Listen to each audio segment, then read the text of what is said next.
HowExpert! Top 10 Fly Fishing Tips. HowExpert publishes quick how-to guides on all topics from A to Z by everyday experts.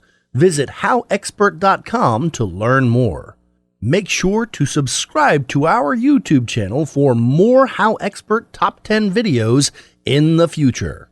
Moving on, let's talk about the HowExpert Top 10 Fly Fishing Tips. Number 10. Seek help. Contrary to how it may look in all its slow-paced, calculated glory, fly fishing is quite tricky. Many minute details contribute to a successful cast, playing of the fish, and release. Many people can give you pointers towards your casting technique, or, if you're lucky, a place to fish. I would suggest starting at any trading post, guide/fly shop, or even a Dick's Sporting Goods. Chances are they will know someone who can help you. Once you find someone willing to teach you, they will assuredly go over the basics, just as I am. If you are ever struggling to make that tiny fly hit the water right where you want it to, go back to the basics. Number 9. Gear up proper. Chances are, if you are reading this, you already have the equipment you need to get started on the stream. But if you are not, take this next line into severe consideration. You don't need top brand tools and toys to get the job done. Many brands offer you simple and affordable gear to match your style. Scientific Angler, LL Bean, and Cabela's are all excellent options. As you continue to gain skills, consider upgrading to brands like Sage, Orvis, or St. Croix. Make sure you read reviews and consider your wallet. Special note: a good starting weight for a rod is around 4 to 5 weight rod. Weight forward lines are typically easier to cast. Number 8. The cast. The cast of a rod is simplistic to see. Forward, back, forward, back. These are the steps you should take at the beginning of your cast. Number 1. Make sure that everything is rigged up correctly. The line is through all the eyes of the rod. Make sure there is some surplus line in the water. 2. Point the rod where you want to begin your cast. 3. Hold the slack in your non-dominant hand. Make sure that you pull in all the slack. 4. With your dominant hand, lift the rod up vertical to the ground. When you do this, you must do so from the elbow or forearm.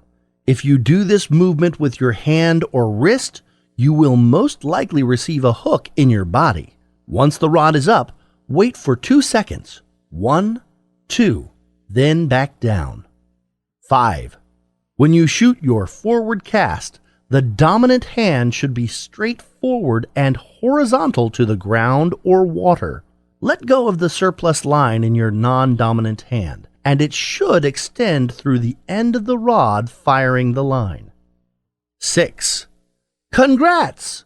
Your fly should be in the water. Disclaimer: you may want to practice this in a field or yard before hitting the streams.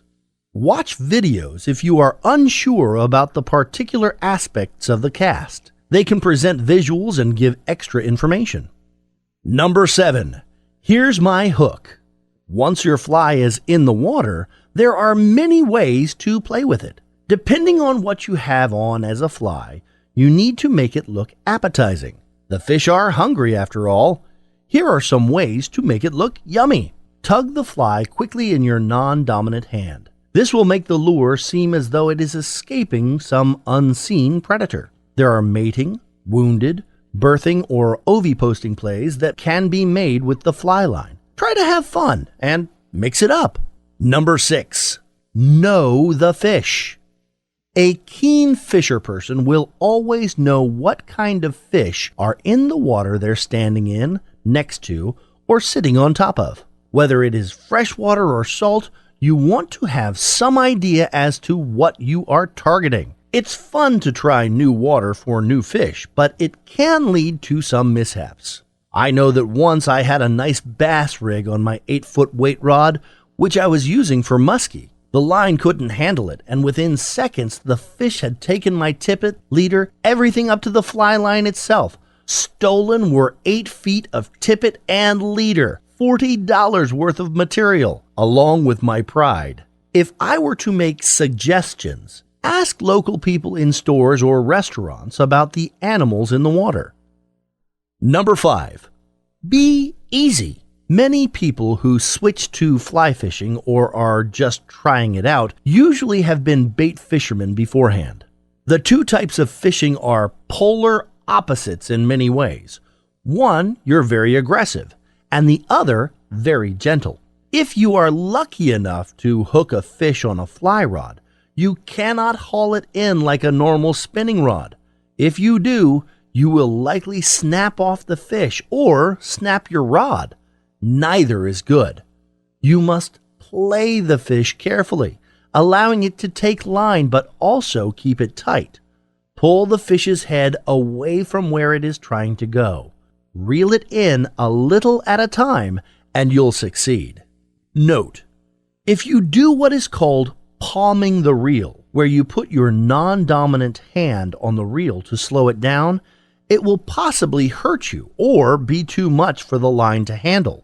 Let the reel's built-in drag do the work for you. Adjust it if need be. Additional note: some fish jump, sometimes often and violently.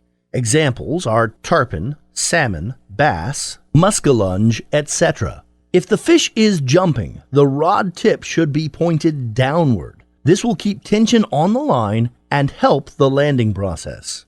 Number 4. Match the hatch. There are two schools of thought when it comes to fly fishing. There is the mentality that a fisher person should figure out exactly what the fish are eating, tie it to their line, and send it to them. There is nothing wrong with this line of thought, and it sparked the rhyme, match the hatch. It is a productive method of luring the fish in, but I would suggest it more for fish that people fish over more often. These fish tend to be pickier. Then there is the second mentality. Fish are opportunistic creatures. If they see another fish, a large bug, or even a mouse swim in front of them, they will attack it out of pure hunger and instinct.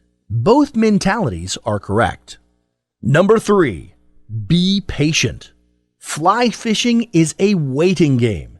There will be plenty of times when you may catch 0 fish, but there will also be memorable times that you will never forget. When waiting on a fish, it is best to stay attentive and notice what lies beyond your line. The trees, the breeze, the bugs in the air, the clouds, shadow, all of these and more can affect the water and the fish. Keep your mind busy but your eyes watchful. Enjoy yourself. Number 2. Warning: fish at your own risk fishing, just like any outdoor activity, has its own dangers. For most, the greatest danger is drowning. Every year, there are cases of fishermen going missing due to getting lost or falling in the water where their waders fill up, dragging them to the bottom and keeping them there. It is recommended that the fisherman or hunter let someone know where they are going to fish, whether in text, call, or note. Let someone know where you are and what time you expect to be back. Keep your phone charged and dry. Note: water is dangerous. Sure your footing wherever you go and respect the water. Slips, falls, and wipeouts happen, but we can do our best to avoid them. Number 1. Have fun. Fly fishing is a sport of enjoyment. It is a sport of zen. Even the ancient samurai warriors practiced fly fishing when their practices were outlawed. Enjoy your time on the water. Take pictures. Sing to yourself. Be at ease. Teach someone else the sport. Bring your friends. Have a good time, and your time will be worth it. The sport is challenging. Stubbed toes, foul-hooked fish, Tangled line and hooks in your skin can make it rough, but enjoying it is the key. If you liked our video, be sure to click like and subscribe for more HowExpert Top 10 videos for all topics from A to Z in the future. Also, let us know what other topics you want us to do a HowExpert Top 10 video on in the future in the comments below. Thank you. Have an amazing day and take care. HowExpert publishes quick how-to guides on all topics from A to Z by everyday experts. Visit howexpert.com to learn more.